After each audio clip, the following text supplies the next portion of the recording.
Lähme edasi. Nüüd kõige viimane esineja on Tõnis Savi, ka arhitekt. Tour d'Öö ja Tallinn Paisaklubiik on sinu nime taga. Ole lahke. Tervist. Jõuame selle pildini tagasi.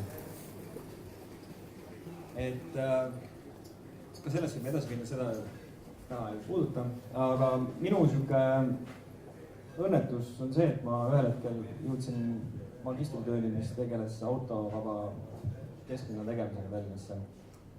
Ja sealt edasi on asi läinud ainult nagu süvenenud mure ümbritseva pärast. Kogu asi hakkas pihta sellest, et ma hakkasin märkama kuidagi mingid kohti linnas, mis nagu olid väga selged ja samas täiesti mõistetamatud.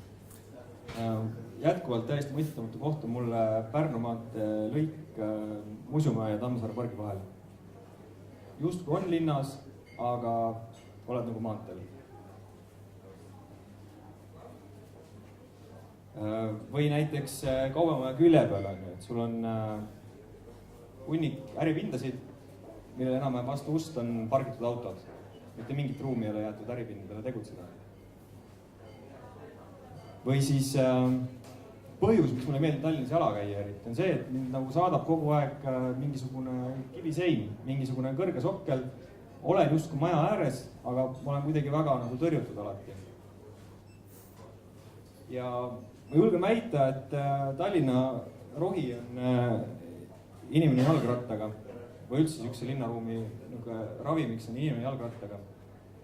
Inimene jalgrattaga on niisugune veider asi, et ta on nagu ühelt poolt nagu sõidub, nagu auto, sa saad kiiresti liikuda, aga teiselt poolt on see jube paindlik nagu jalakäija, et sa võid alati nagu kinni pidada, sa võid alati muuta enda olekut, jääda seisma, sul ei ole kunagi parkimisprobleeme, sa oled tänaval äratuntav inimesena, sind saab kõnetada tänava peal, sa saad ise teisi kõnetada, et sa oled nagu siuke jõle kiire inimene. Ja siin on nagu näha, et näiteks Manhattani näitel, et mis need nagu distantsid on, et näed siin inimene saab 20 minutiga jala nii kaugele, rattaga veel kaugemale 10 minutiga, et seal on see oluline aspekti vahe. Järgmine. Ja teistpidi sellest siuksest nagu erineva kiirusega liikumisest tekib see, et erineva tempo juures on erinevad rütmid olulised. Et kui me sõidame autoga või siis meil on niisugused asjad, mida me näeme, on väga suured. Kui te vaatate kaubanduskeskuste silte, need on alati jube suured. Need on sellepärast, et kui sealt autoga mööda sõita, et sa näeksid seda. Samas, kui me mõtleme mingite väga elavate kaubandustanavate peale või niisuguste elavate linnatänavate peale maailmas, siis seal on jube palju informatsiooni. Seal on iga 5-6 meetri tagant juhtub midagi tänaval. Uus sissepääs, uus pood, uus kohvik, galerii, mis iganes. See tempo on hästi kiire. Et sa jalutades sul iga paari sekundi tuleb mingi uus informatsioon. Nüüd, paluks järgmine.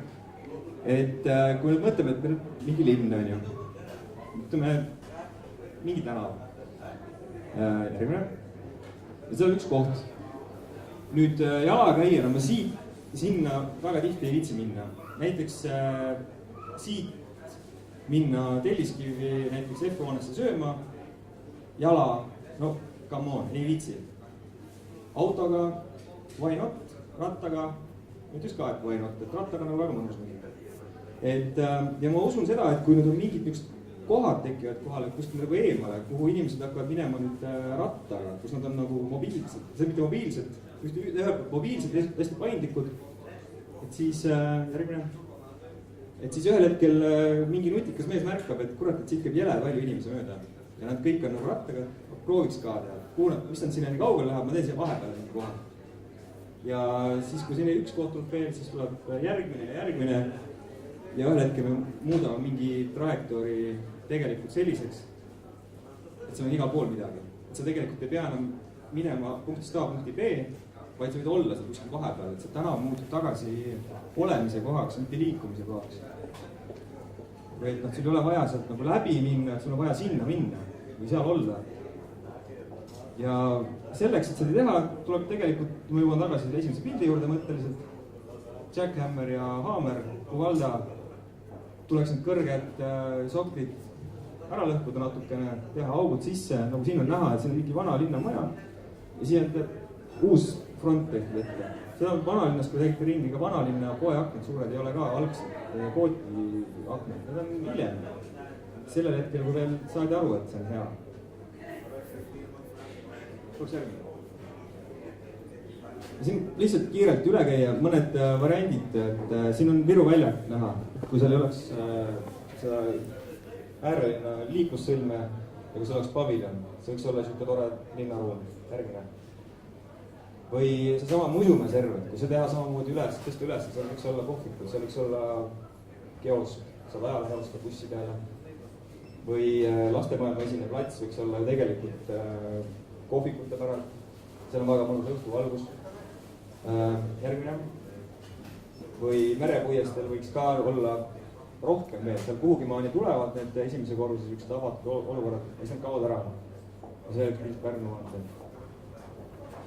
Et selline, et eelnevalt räägiti hästi liiklusest, aga selleks, et see liikluse nagu muudatus ühel hetkel nagu mõistlik oleks, või et ta nagu päriselt ka mingit efekti tuleb andma, arvan ma, et tuleb tegelikult ka maju hakata muutma paralleelselt. Majasid avada tänavale, et nad oleksid, et seal oleks kohti, kuhu minna, kus olla ja et see majad ei oleks ainult selleks, et neist mööda sõita ja seal elada.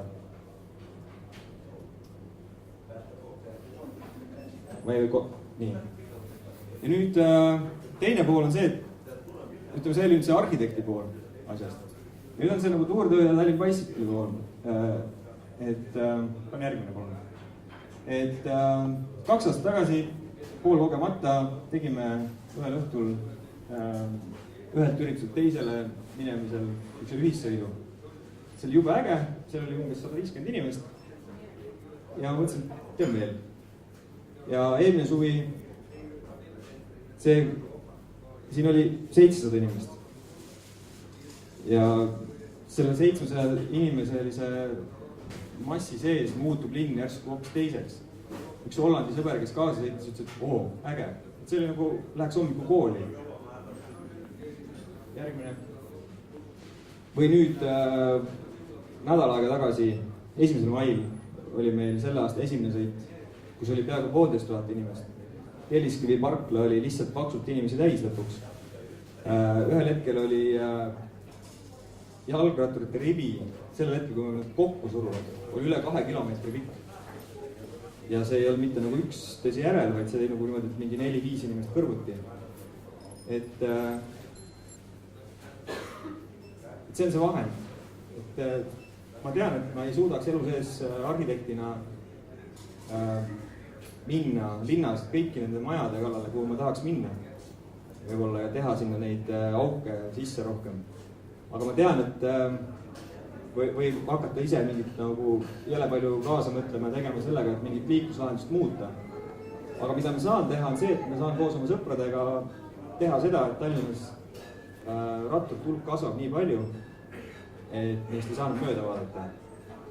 Järgmine alatu reklaam, 7.9. juuni Tallinn Bicycle Week. Terve nädalavahetuses täis toredaid ratturitusi. Aitäh!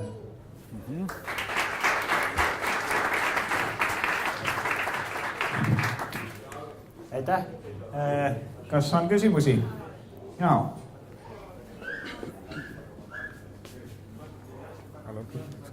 Nii. Nagu ma aru sain, on siis tänavale kohe olemist tuulist juurde vaja, et tänaval olemise võimalus võiks olla mitu korra rohkem. Sain ma õigesti aru? Jaa, sest et tänav... Nüüd küsimus on järgmine siis.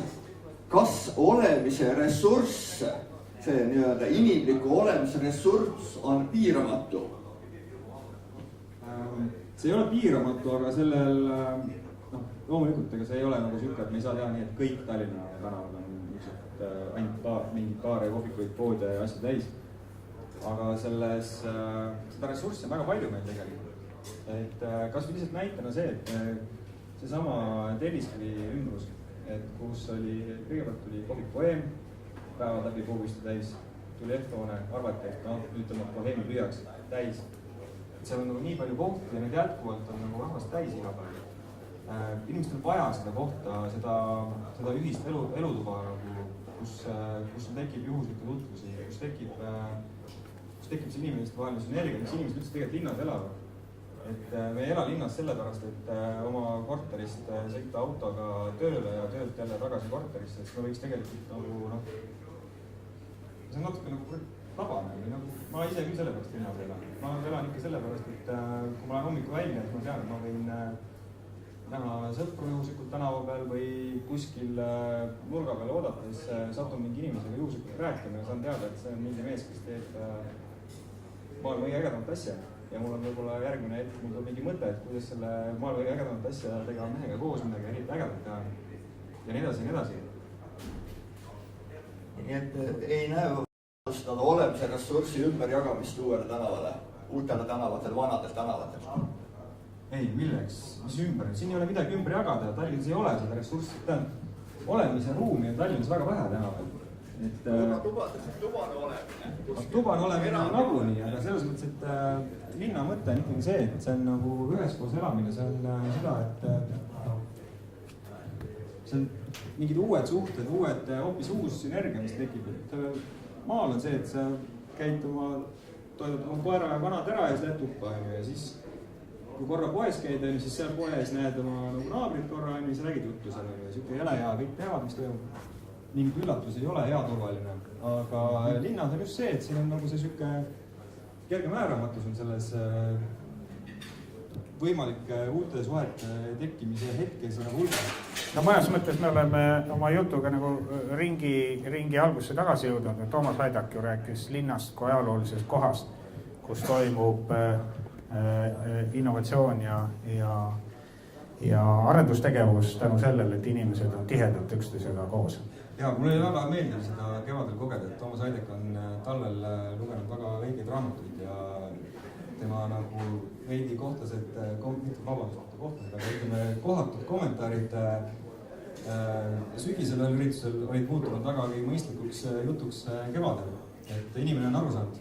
Nojah, eks majandusteadlased teavad seda vana tõde juba ammu, aga siin on veel üks küsimus. Mida teha valglinnaga, nii vana valglinnaga, et siis Nõmme ja selle uue valglinnaga, et see hulk vihmauss on nagu purgist välja läinud ja sama suurde purki seda enam tagasi topi. Mida seal teha?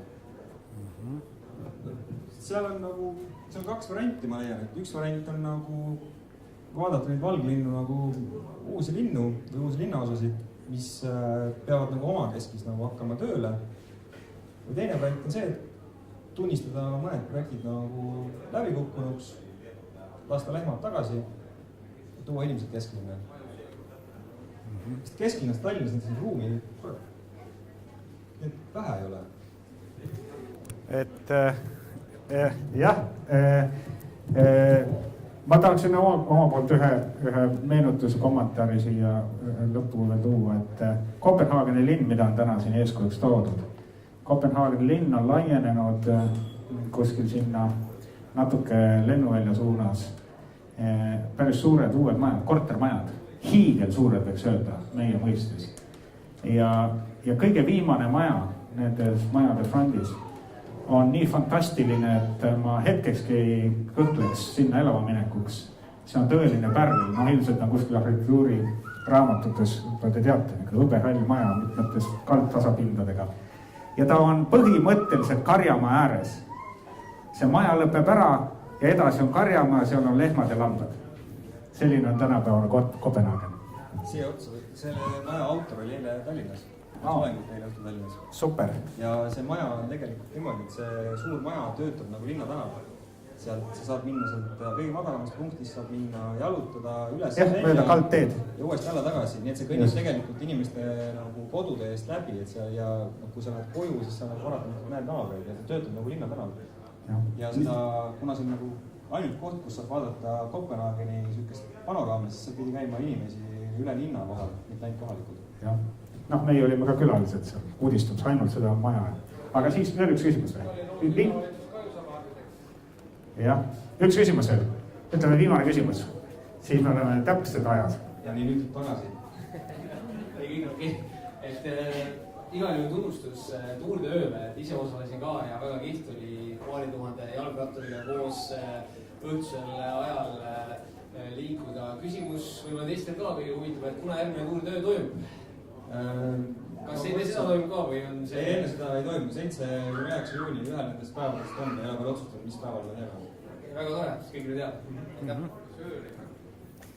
No nii, suur tänu Tõnisele ja Maanteeameti Kott ja Apollo kõigepealt.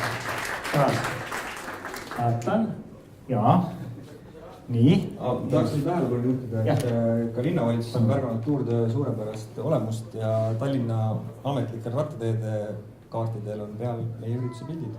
Suurepärane, nii et kannab vilja. Neid reklaame, sa mõtled neid kaarte, jah, need on kõik siin inimestele laiale jagamiseks, nii et olge head, astuge ligi, võtke. Täname kõiki, kes te tulite siia kuulama, küsimusi esitama, mõtteid jagama. Loodan, et nagu iga heas kohtumisest kasvab mingi vili või mitu vilja, nii et jõudu jätku linnalaborile, ilusat kevade jätku teile. Kohtumiseni kõnniteedel ja jalgrattaradadel.